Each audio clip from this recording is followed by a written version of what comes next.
Episodio Narcisismo financiero. Lo que viví, lo que perdí y lo que ojalá alguien me hubiera dicho antes. Hay una versión de mí que todavía recuerdo muy bien. Tenía 27 años. Estaba estudiando, estaba ahorrando, estaba construyendo algo despacio con lo que había, pero construyendo. Y entonces llegó alguien que parecía tener todo lo que yo estaba tratando de alcanzar. Y yo solté lo que tenía para agarrar lo que él prometía. Hoy quiero contarte esa historia. No para que te duela escucharla, sino para que si estás en algo parecido puedas verlo con más claridad de la que yo tuve. Para que las señales que yo ignoré, tú las puedas leer a tiempo. Porque las señales estuvieron desde el principio. Todas. Yo simplemente aprendí a no verlas. Vamos a hablar de dinero. Vamos a hablar de control. Vamos a hablar de lo que pasa cuando confundes la imagen de estabilidad con estabilidad real. Y vamos a ponerle número a todo porque eso es lo que hacemos aquí. Nombramos lo que dolió y luego lo medimos porque cuando lo mides, lo entiendes diferente. Esto es Finanzas del Amor y la Ruptura. Me llamo Ana. Soy de un pueblo de Jalisco, de esos donde todos se conocen, donde las opciones no sobran, pero donde si te propones algo, puedes avanzar. Y yo me había propuesto avanzar. Trabajaba en una tienda de abarrotes. Ganaba poco, alrededor de 4,200 pesos al mes, pero ahorraba. Llevaba 4 años juntando dinero quincena a quincena. Tenía 38,000 pesos guardados. Para donde yo venía, eso era mucho. Eso era seguridad construida con mis propias manos. Y además estaba estudiando. Había entrado a la Universidad de Administración de Empresas con todo lo que eso implica cuando trabajas al mismo tiempo.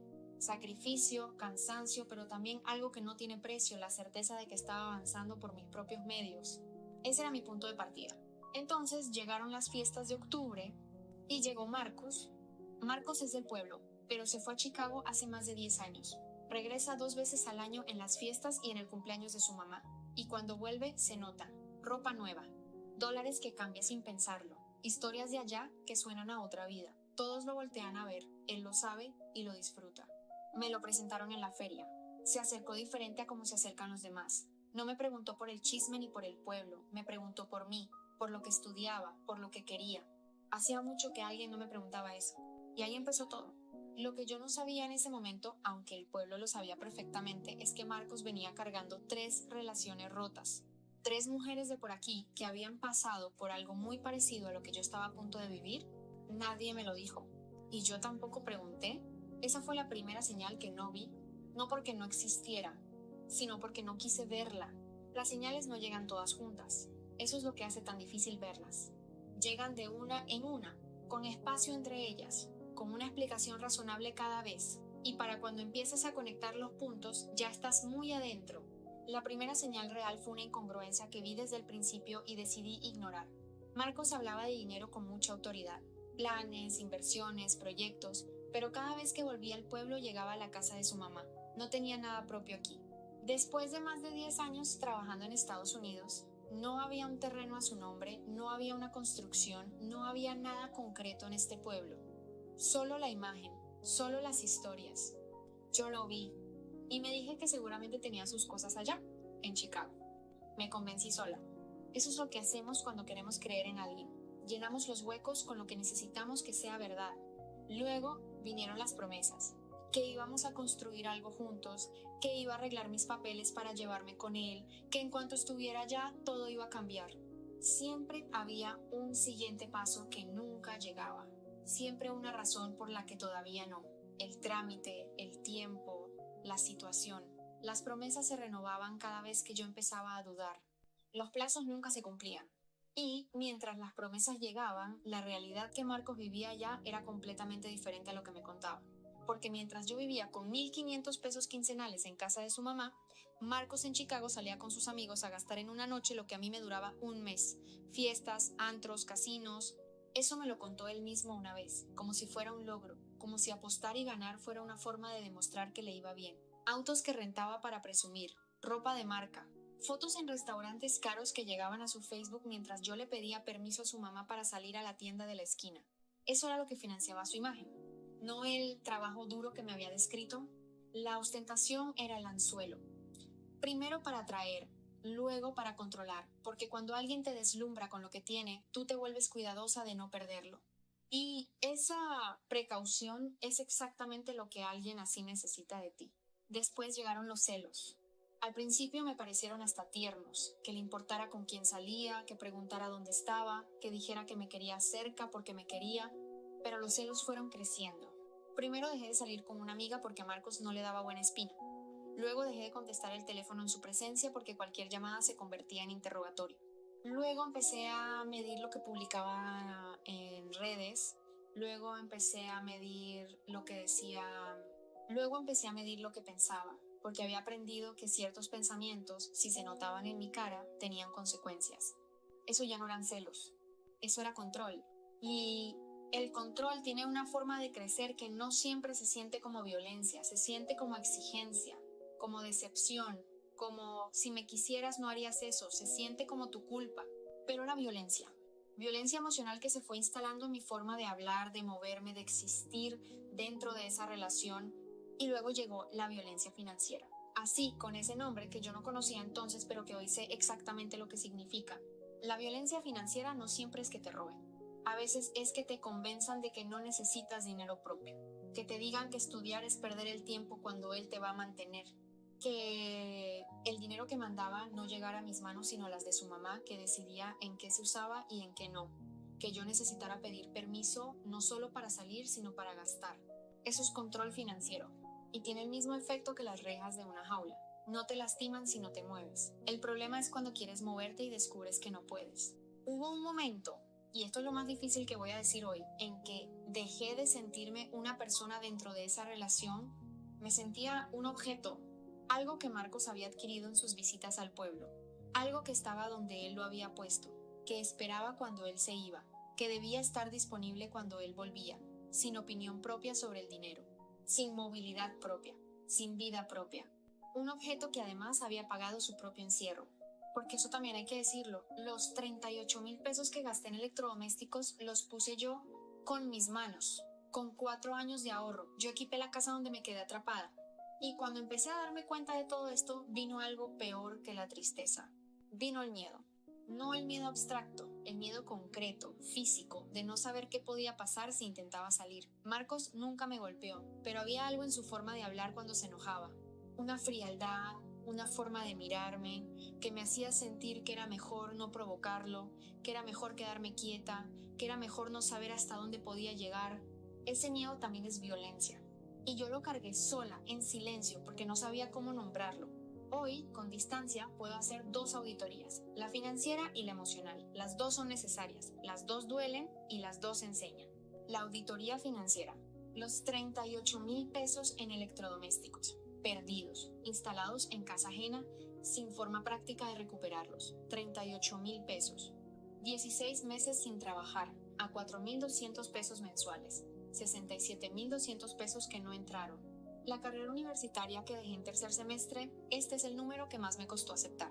Una licenciatura terminada en administración de empresas, con experiencia, podía llevarme a ganar entre 9,000 y 18,000 pesos al mes en una ciudad mediana. La diferencia con mi ingreso anterior, siendo conservadores, es de 5,000 pesos mensuales. En 10 años, esos son 600,000 pesos de diferencia acumulada. Total inmediato, 105,200 pesos. Costo de oportunidad a 10 años, cercano al 1,000,000 de pesos.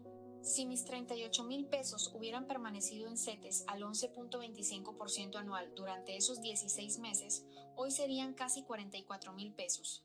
Si hubiera seguido trabajando y ahorrando, tendría un fondo de emergencia real. Si hubiera terminado la carrera, tendría herramientas que nadie me puede quitar. En cambio, salí con una bolsa. Eso es lo que cuesta creerle a alguien, más que a tus propios números. La auditoría emocional, esta es más difícil de medir, pero igual de importante. Tuve miedo desde mucho antes de reconocerlo. Un miedo que fui normalizando, que fui llamando respeto, cuidado, no querer problemas. Un miedo que me enseñó a moverme despacio, a hablar menos, a ocupar menos espacio. Ese miedo no llegó de golpe, llegó como llegó todo lo demás, de a poco, con una explicación razonable cada vez. Hubo momentos en que sentí que mi seguridad física dependía de no hacer algo que lo molestara. Eso no es una relación. Eso es una amenaza permanente que aprendes a vivir como si fuera normal. Y lo más duro de la auditoría emocional es esto. Tardé casi 2 años en sanar lo suficiente como para tomar decisiones sin preguntarme primero si alguien más las aprobaría. 2 años para recuperar una voz interior que seguía siendo mía, pero que había aprendido a callarse.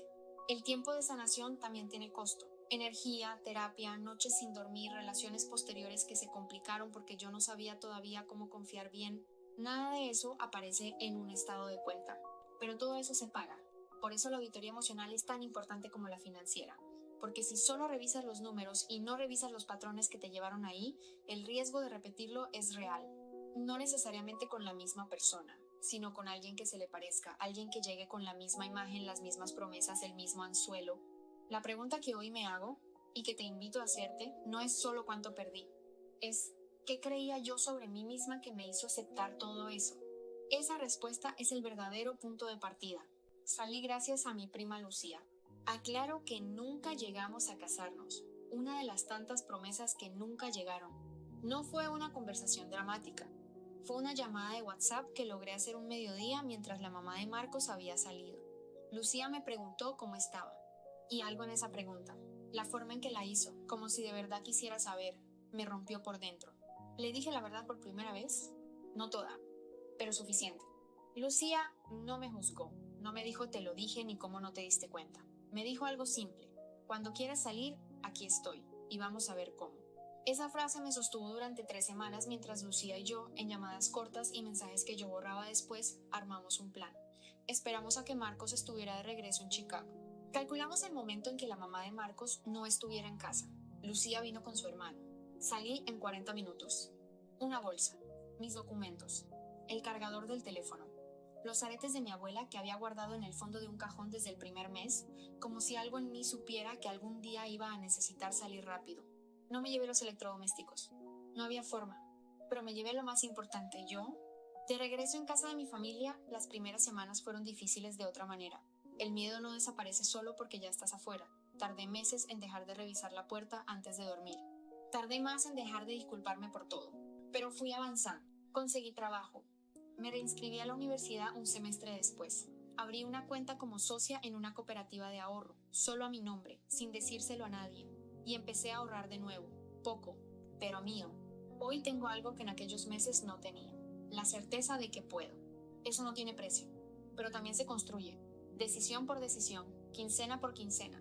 No olvides suscribirte a nuestras redes sociales, aquí compartimos casos y hacemos auditorías financieras y emocionales para mostrarte que sí puedes salir adelante. Ahora, quiero compartirte unas reglas de oro. Si estás conociendo a alguien y reconoces estas señales, ponles atención. 1. Si alguien lleva años trabajando y no tiene nada concreto a su nombre, ni un ahorro demostrable, ni un bien propio, ni un historial claro, la imagen que proyecta no es estabilidad, es actuación. La estabilidad real deja huella. Pregunta por la huella. 2. Desconfía de quien te pida que sueltes lo que tienes, tu trabajo, tu carrera, tus ahorros, antes de que haya algo concreto a cambio. Las promesas no son garantía, los hechos sí. 3. Si los celos aparecen desde el principio disfrazados de amor, ponles nombre desde el principio. Los celos no son señal de que te quieren, son señal de que alguien necesita controlarte. 4. Investiga. Habla con personas que lo conocen. Escucha lo que el entorno sabe aunque nadie lo diga en voz alta. Si hay un patrón de relaciones rotas, ese patrón habla más que cualquier promesa. 5. Nunca dejes de tener algo que sea completamente tuyo, una cuenta, un ingreso, aunque sea pequeña. La independencia financiera no es desconfianza hacia tu pareja, es el piso mínimo de tu libertad. Si ya estás viviendo algo parecido, esto es lo que necesitas saber. 1. Lo que estás viviendo tiene nombre. Violencia financiera, control emocional, aislamiento. Nombrarlo no lo hace más grande, lo hace más visible, y lo visible se puede enfrentar. 2. No estás ahí porque seas ingenua, estás ahí porque alguien supo exactamente qué mostrarte, eso no es tu culpa, pero salir sí va a requerir de ti. 3. Busca a alguien de confianza, una amiga, una prima, una hermana, y cuéntale aunque sea una parte. No necesitas contarlo todo de golpe, solo necesitas que alguien sepa dónde estás. 4. Antes de salir, planea. Junta tus documentos, credencial, CURP, acta de nacimiento. Guárdalos en un lugar que solo tú conozcas o dáselos a esa persona de confianza. Tener tus papeles es tener movilidad. 5. Guarda dinero que nadie sepa que tienes. No importa si son 200 pesos. Empieza. Ese dinero no es para gastarlo, es para moverte cuando lo necesites. 6. Si en algún momento sientes que tu seguridad física está en riesgo, eso cambia todo. No esperes a tener el plan perfecto. Busca la línea de la mujer. 079 opción 1. Disponible las 24 horas, sin costo, confidencial. Hay personas capacitadas para ayudarte a salir de forma segura. 7. Cuando salgas y vas a salir, haz tu propia auditoría, no para castigarte, para entender qué creías sobre ti misma que te hizo aceptar eso. ¿Qué necesitabas? Que alguien más te diera, que hoy puedes empezar a construir para ti. Esa respuesta es la que cierra el ciclo. Regla de oro de este episodio. Cuando alguien te convence de soltar tu trabajo, tu carrera y tus ahorros antes de darte algo concreto a cambio, no te está amando, te está vaciando. Y un recipiente vacío no puede elegir libremente. La próxima semana vamos a hablar de algo que casi nadie dice en voz alta. ¿Qué pasa cuando uno de los dos empieza a ganar más que el otro? ¿Cómo cambia la dinámica? ¿Qué se dice? ¿Qué no se dice? ¿Y cuánto cuesta ese silencio? Aquí, el amor también se mide, y cuando lo mides, puedes decidir mejor. Esto es Finanzas del amor y la ruptura.